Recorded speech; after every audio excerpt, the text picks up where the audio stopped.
So today we're talking about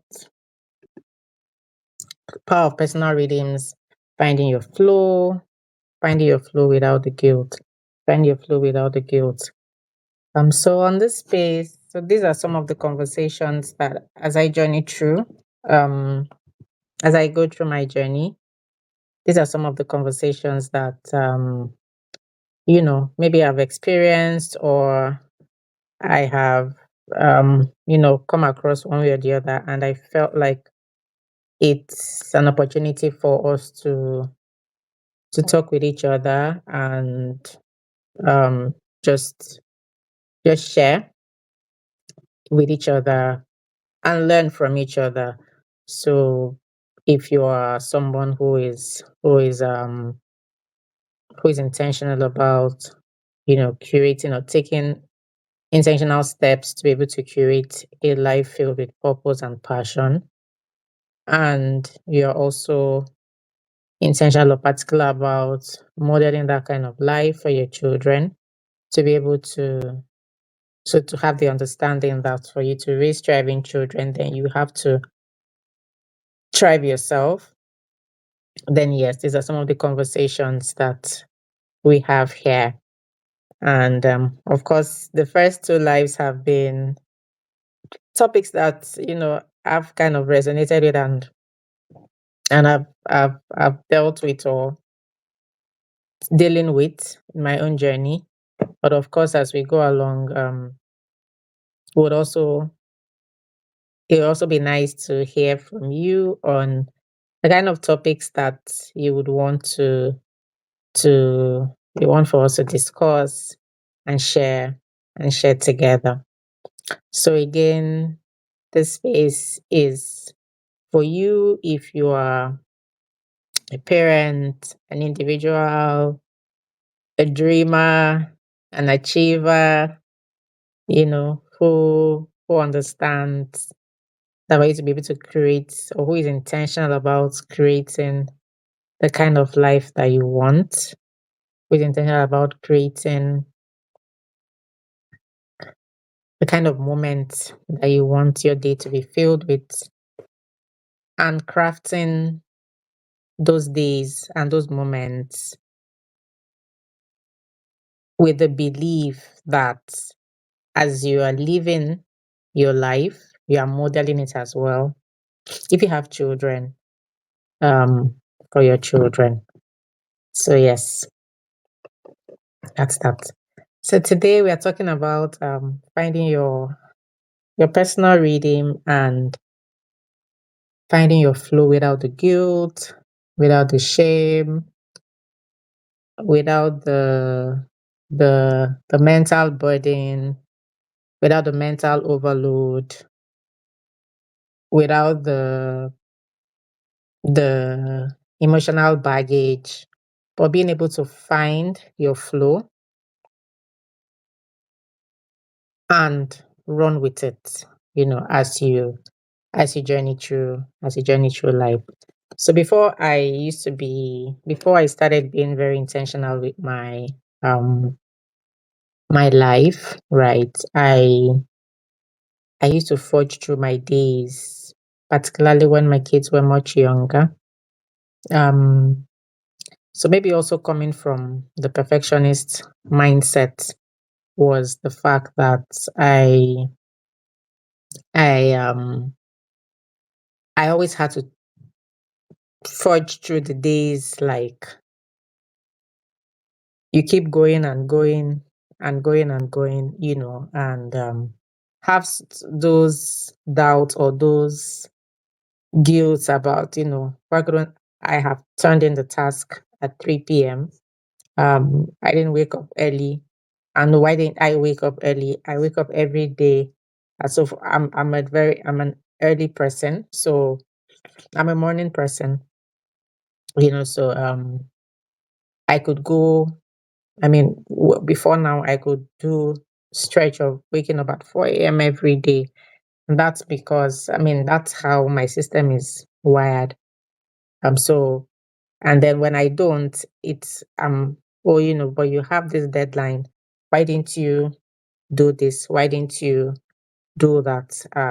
So before I began to understand what reading was versus balance, right? That was how, it used to be like for me. And um, one evening a few years ago, I was just sitting mentally, physically drained, mentally overwhelmed. And, you know, I just knew that I couldn't do this anymore. And it wasn't about, not like I was tired, like physically tired, but I knew that, no, I couldn't keep pacing myself the way that I was, right? So, and I'm sure that we've all felt like this at some times in our lives.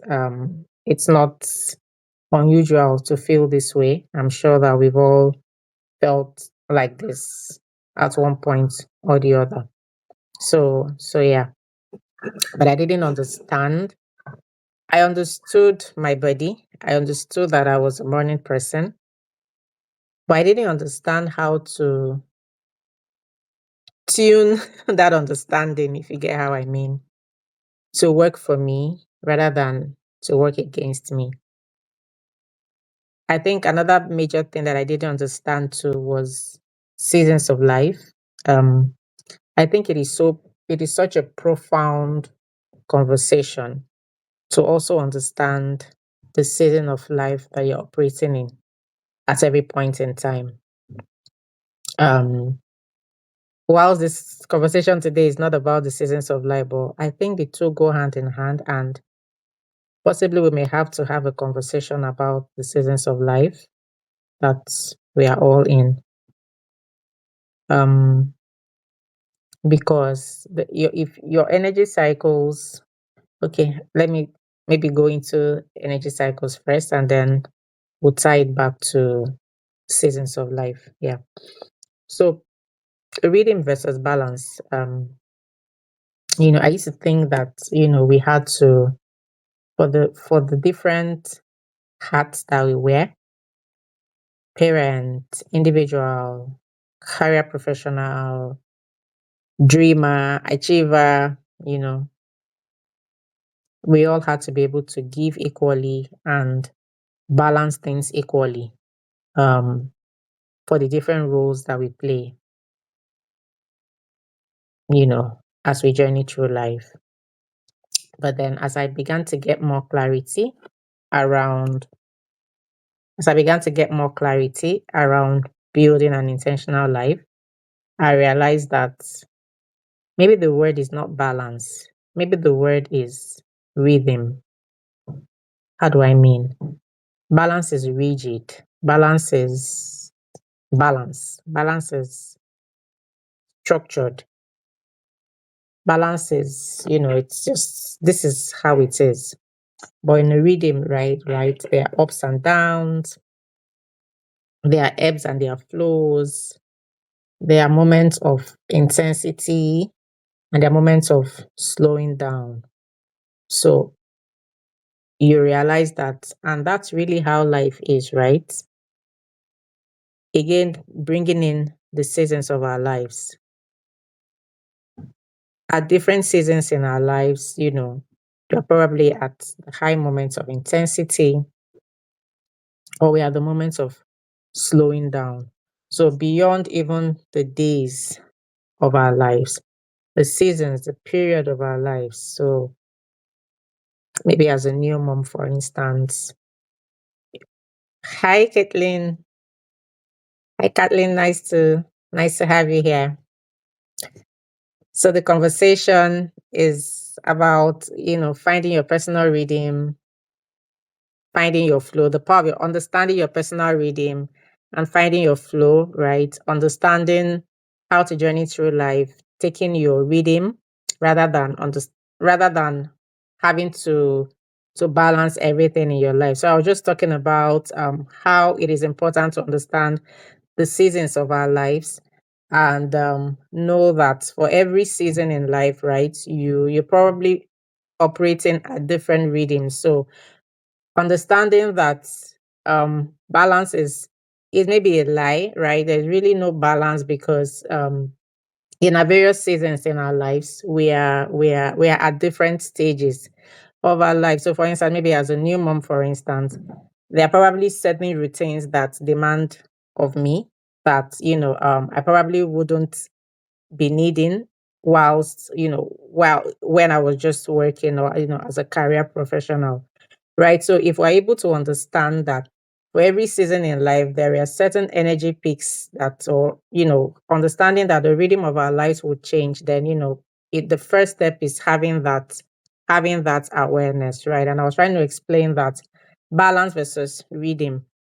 I used to think that for the different caps that we wear, for the different hats that we wear, individual, parent, achiever, dreamer, career professional, I needed to play all of those roles and balance all of those roles, or balance all of it, all of the way I give to each of those roles.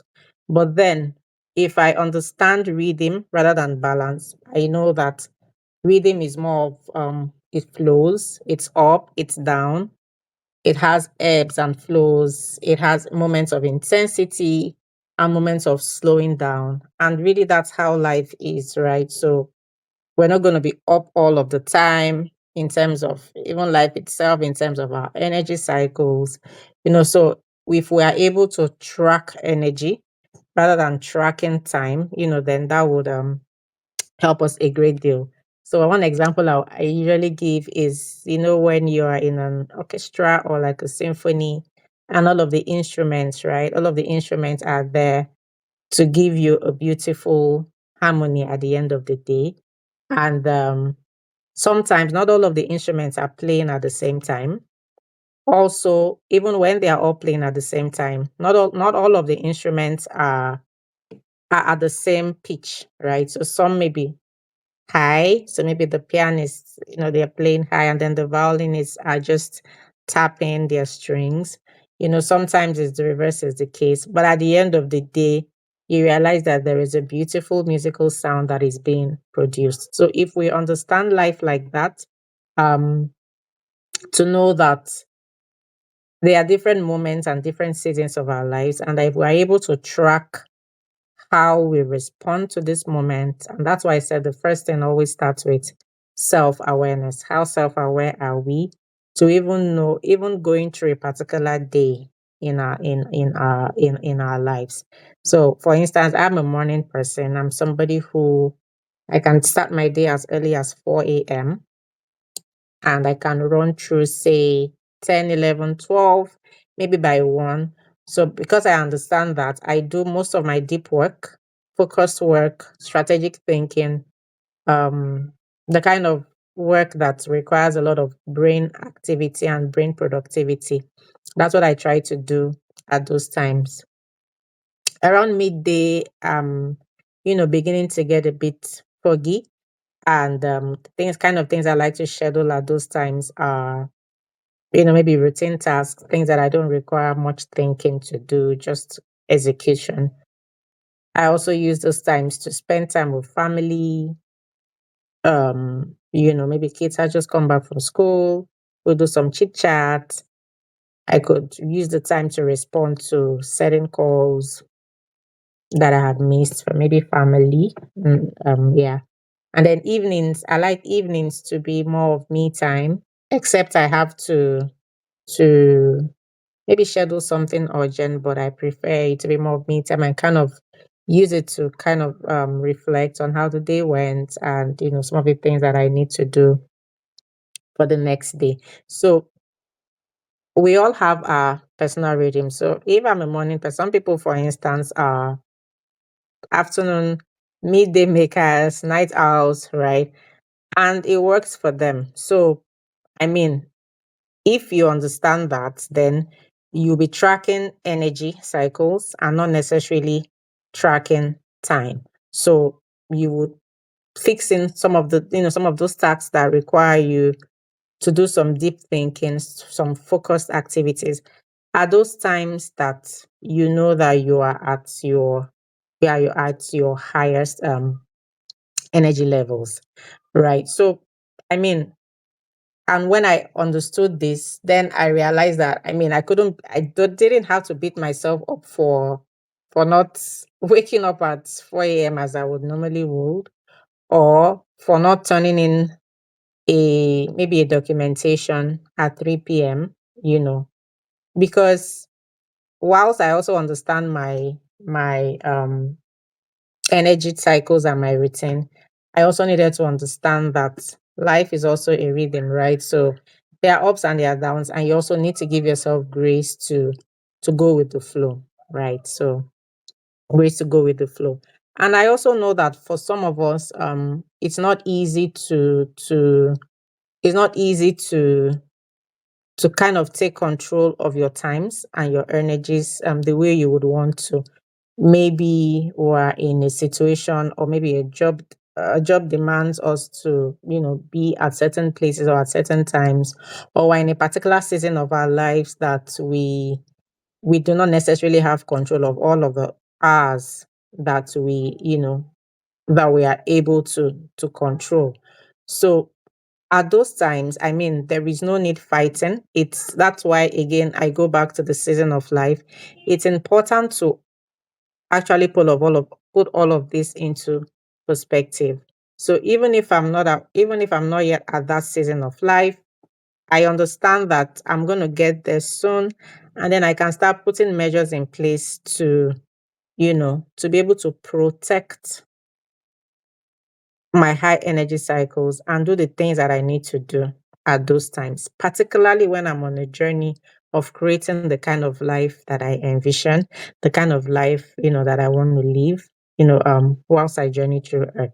So at different times, yes, it might be more difficult. There is really no time. So understanding my energy cycles, it doesn't guarantee an easy pathway or an easy flow, or oh, I have everything figured out. No, it only helps me to be able to swim with with the tide and not against it. It helps me to be able to go with life's flow. It helps me to be able to temper my expectations, right, as I journey through life. It helps me to reduce some of the frustration that I may be feeling. When I'm aware of something, then it's easier to manage. It doesn't take away all of the challenges, but it's easier to manage. And again, even at the times when I do not necessarily have control over all of my working hours, all of my waking hours, definitely I can sit back and reflect and ask myself, okay, what are the times that even if it's a 15 minutes block of time, what are the times that I can intentionally craft out of this entire length of time, and use that to start doing the kind of things that I enjoy, the kind of things that do not drain me, the kind of things that give me life. And again, it all starts from awareness. And even if it's just a 15-minute space of time, the good thing is that all of these tiny shifts, if we keep stacking and stacking and stacking on top of one another, over time, it creates the kind of transformation that would look back and realize, oh, wow, this has over time created the kind of flow, the kind of flow that we want in our lives. So we do not need to structure, like I used to do, structure my life as a checklist. Oh, you do this, you do this, you do this. Yes, beautiful. But then again, have you structured that checklist in line with your energy cycles? Maybe more importantly, the question is, how are you protecting your energy cycles? Are you in When you keep track of your energy cycles and you know the times when you're most productive, the times when you need to build for the kind of life that you want for yourself, are you using those times to be in spaces that drain you? Are you using those times to be in conversations that drain you? Are you consuming things that drain you rather than uplifting you, rather than replenishing you, rather than refilling you? We would usually say you don't pour from an empty cup, right? But do we even notice that the cup is empty? The very first thing to even do at that point is even notice first that the cup is empty. Do we even notice that the cup is empty? Um, so if we notice that the cup is empty, then we can start taking purposeful steps to refilling refilling those cups, right? So yes, again, it is not easy, but it all starts with awareness. It all starts with reflection. It all starts with understanding that, I got to protect my high energy cycles as much as possible and fit those things that I know, would give my life a purpose as I journey through life. And there is no such thing as a perfect reading. Yes, you, like, for instance, I am a morning person, like I said earlier, but I haven't. I used to relish waking up at 4 a.m. a lot, do some very important work before, say, maybe 6. But these days I haven't been able to, because again, I'm in a season of my life that I can't do that right now. When I'm awake, I'm doing something else, particularly with the children. And so I understand that and I'm not fighting it.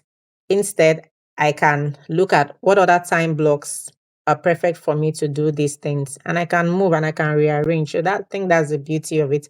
When you're aware, it only helps you to have that understanding, and you can proactively take steps to again work with your energy cycles and not against it.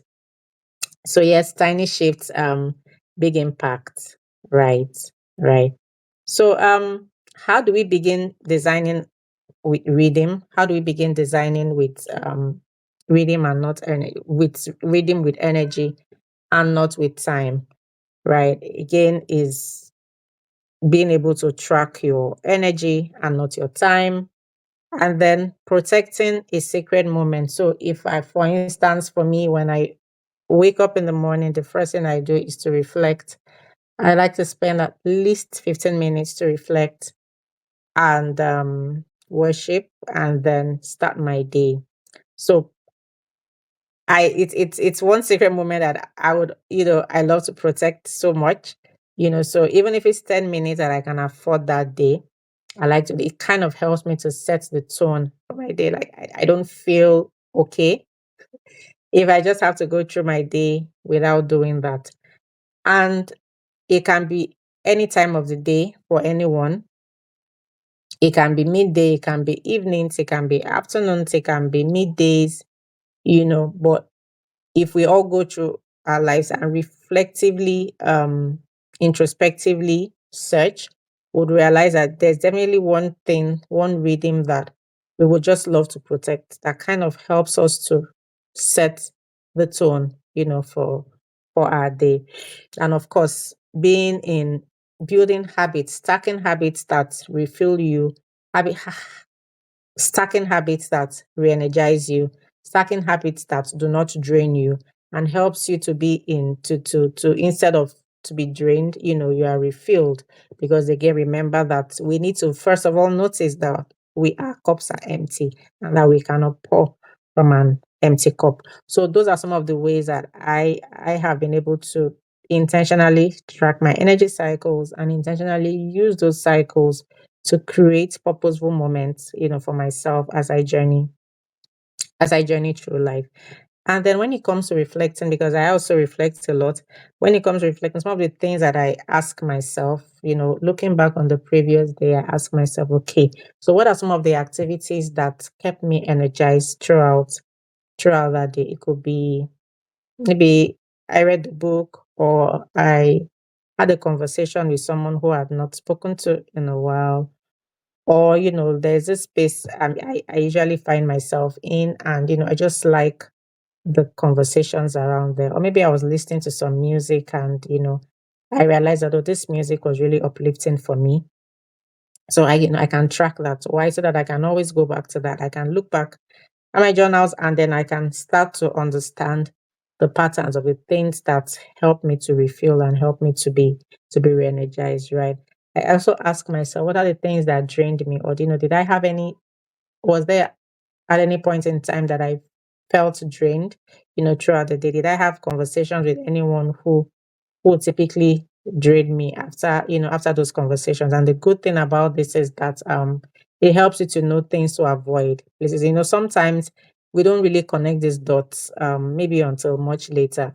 But when we put them down, when I put them down, even if you're not putting them down at that particular instant, reflecting on them helps you to actually connect the dots. It's a more intentional way to really design your life, right? The way you would want it to go. So I have some of those thoughts to say, okay, was there anything that drained me or that made me feel, I just didn't like the way I felt after having the conversation or after being in this particular space, right? And then you gradually start to eliminate such items or activities or conversations from your daily routine. Um, Sometimes I try to also process my thoughts around guilt. I used to have guilt before. Maybe I'm not able to achieve something, but right now I'm like, oh, yes, you're doing your best, and that's okay. So I ask myself again, are there areas where were there things that happened that I felt guilty about? Maybe I was supposed to turn in a finish a task and I didn't finish it. Did I feel guilty about it, or was it something I was supposed to do? I didn't do it. I feel guilty about it. And I realized that these days I really have such cues, because if I didn't do something, then there was a good reason for not doing it. And rather than beat myself up, it's to introspectively check and ask, why didn't I do this? Was there what happened? And how can I make sure that I get it done, rather than being feeling guilty about it, because it's actually a waste of time. The guilt emotion is a waste of time. So I mean, rather than dwelling in it, why not take action, and then just do better and take your lessons from it. And then of course, I had talked about protecting your having a particular time or moment or rhythm or activity that is sacred to you, that you cannot really start your day without. So for me, it's morning reflections, and it's something that I've found to be very, very key in my journey of creating the right energy cycles to help me power through power through my day. So for instance, today, for instance, I'm not 100%, but I've been able to do most of the things I needed to do in the morning. And you know, from now it's more of just routine things, and then I can take a nap if I want to. And then yeah, the things that I haven't been able to do today, that's fine. We would schedule them. But if I feel up to it later today, I will. Otherwise, maybe tomorrow, the weekend. So again, is to also understand that you're on a journey, and that it's okay to go with the flow. It's okay to go through life, as it comes along to you. Right. Remember the ups and the downs, the intensities and the slowing downs, and all of that. So yeah. So I think I like to keep these conversations within 30 minutes. So I think I'll just start recapping. Um, the very first thing that when I'm trying to understand the power of my personal rhythm and finding my flow without guilt, I think the very first thing the very first takeaway for me would be that it all starts with self-awareness. Yes, it all starts with self-awareness. Self-awareness is such, and it's a daily thing. It's something that you build upon on a daily basis. You get to unravel yourself. You get to understand who you are more. You get to understand the journey that you are in more. You get to understand the life that you're living in more. And then you realize that as you're doing that as well, also the people around you um, benefit from it. And then again, is that I think the second thing is that you don't need balance. Um, there is no such thing as balance. I think it's more about the reading, it's more about understanding your energy cycles, it's more about protecting your energy cycles. It's more about understanding that there is no rigidity in life. It is you would have to. carve out what works for you. We all have our patterns that work for us, but we need to take our time to recognize those patterns. Again, it goes back to being self-aware. And then of course you're allowed to slow down. Yes. So today I'm taking it slow. I'm not overwhelming myself today. You're allowed to slow down. And then yes, you'll be fine later on. Right. And then, of course, small secret moments create big shifts. When you intentionally carve out this moment, over time, you realize that, oh, wow, how was I able to? How did I navigate through this season? How did I navigate through this transition? Trust me, those 15 minutes, they stack up. Those 20 minutes, those 10 minutes, they all add up over time. So don't think that it is too small a time. Whatever it is, that depending on the season of life that you are in, depending on how your day is, some of the things that you can control and what you can't control, please make good use of think that there will always be 1 hour, 30 minutes, 20 minutes, 15 minutes that you can actually own for yourself, and use those times to create the kind of life that you want for yourself. All right. So this is where I'll be stopping today. Thank you so much, Caitlin, for joining. I really appreciate you taking out the time to be here today. Thank you so much. And of course, for everyone who will be watching the replay as well. Thank you. Thank you. Thank you. All right.